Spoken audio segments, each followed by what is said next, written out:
Welcome back to my YouTube channel friend. तो आज के इस वीडियो में हम डिस्कस करने वाले हैं rancidity of fats and saponification of fat. तो ये लिपिड चैप्टर का दो इंपॉर्टेंट टॉपिक है, छोटा छोटा सा, जो कि आपके एग्जाम में आते हैं। तो जनरली मैं आपको इसमें थोड़ा सा बेसिक बताऊंगा और इसका जो नोट्स है वो पीडीएफ के फॉर्म में आपको डिस्क्रिप्शन बॉक्स पे दे दूंगा।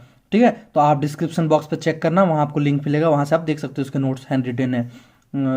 तो इसमें पहला है कि रेंसिडिटी होता क्या है, रेंसिडिटी ऑफ फैट।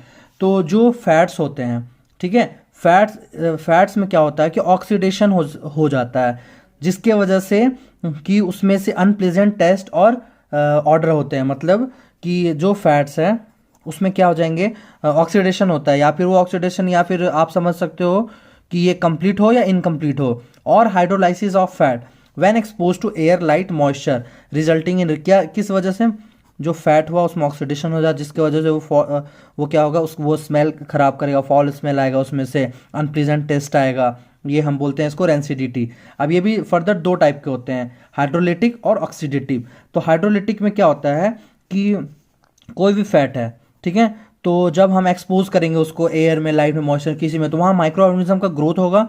तो माइक्रो ऑर्गेनिज्म जो ग्रोथ होगा ना, तो वो माइक्रो ऑर्गेनिज्म एक एंजाइम को सिक्रीट करता है, लाइपेजेस। तो एजेस आ रहा है जिसका मतलब वो किसी चीज को ब्रेक डाउन करेगा। तो ये क्या करता है, फैट को ब्रेक डाउन करता है। तो ये आपका क्या करता है, फैट को ब्रेक डाउन करता है, ग्लिसरॉल और फैटी एसिड। ये जो फैटी एसिड प्रोड्यूस होता है, यही इसी की वजह से, यही मेन कारण है जो फैटी एसिड का प्रोडक्शन होना।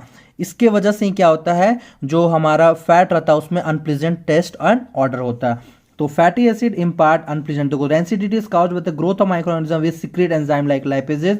फैट आपको तोड़ेगा ये ग्लिसरॉल और फैटी एसिड में, और ये क्या करेगा, impart unpleasant order and flavour to the salt. तो ये देखो डिफरेंस नहीं है, ये मैंने ऐसे करके बताया, ये आपको अलग से पढ़ना है, ये अलग से है। अब ऑक्सीडेटिव रेंसिडिटी में क्या होगा, नाम पे भी है कि ऑक्सीडेशन होगा इसमें।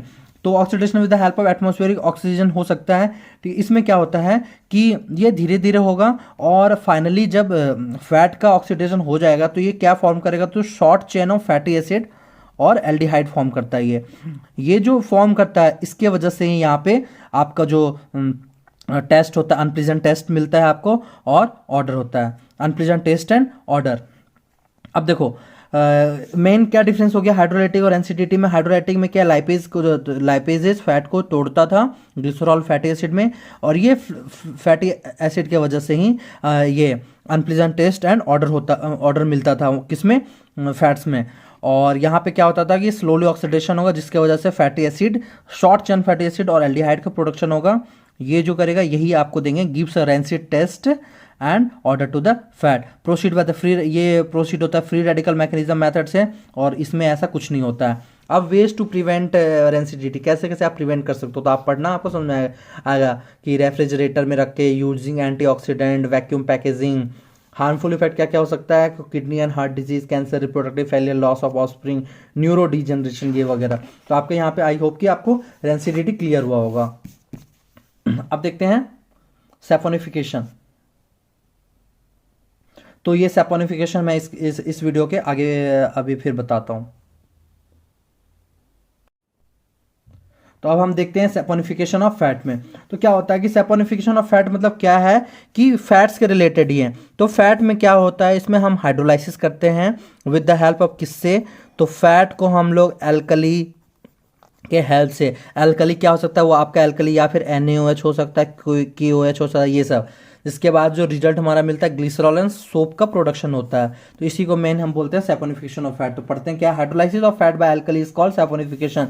The reaction result in the, क्या होता है, हाइड्रोलाइसिस का करते हैं विद द हेल्प ऑफ किससे, एल्कली से, तो उसको हम बोलते हैं सैपोनिफिकेशन। तो reaction result in the formation of glycerol, जब ये रिएक्शन होता है तो किस किस चीज का फॉर्मेशन होता है, तो glycerol and salt of fatty acid, जिसको हम बोलते हैं सोप क्या बोलते हैं हम, salt of fatty acid, fat alkali. Example देखते हैं, ट्रायोलिन एक फैट है जिसका स्ट्रक्चर है CH2, ये लगा हुआ है, ये इसको हम एल्कली से रिएक्ट कर रहे हैं, 3 मोल है, 3 बार NaOH है ना। तो एल्कली इधर मैंने NaOH से करा, आप किसी से कर सकते हो, KOH से भी कर सकते हो। तो जब ये रिएक्शन होता है तो Na इस पूरे चीज को लेकर के बाहर हो जाएगा, और आपका यहाँ सोप का फॉर्मेशन बन हो जाएगा, C17H33 C double bond O, sorry COO 2 बार O है, और Na, और जो आपका CH2OH है वो आ गया। तो आपका क्या हुआ, ये फैट था, ये एल्कली था, मिल करके ग्लिसरॉल बना दिया, और सोडियम ऑलिएट जो कि एक सोप है। अब जनरली यहाँ पे देखो कि सोप दो टाइप का होता है, हार्ड सोप और सॉफ्ट सोप। इसको आप पढ़ोगे ऐसे से तो आपको समझ में आएगा। तो उसके बाद हमने लिखा है यहाँ पे सैपोनिफिकेशन। तो आपको इतना कंप्लीट, अगर आपके एग्जाम में आएगा saponification of fat, generally 4-5 marks के आते हैं, तो आप इतना लिखोगे तो आपको 6 मार्क्स मिल जाएंगे। ठीक है, आई होप कि ये वीडियो आप लोगों को पसंद आया होगा। अगर वीडियो पसंद आया तो प्लीज़ चैनल को लाइक करना, शेयर करना एंड सब्सक्राइब करना। Thank you. And description box में जरूर देखना इसके नोट्स। Thank you.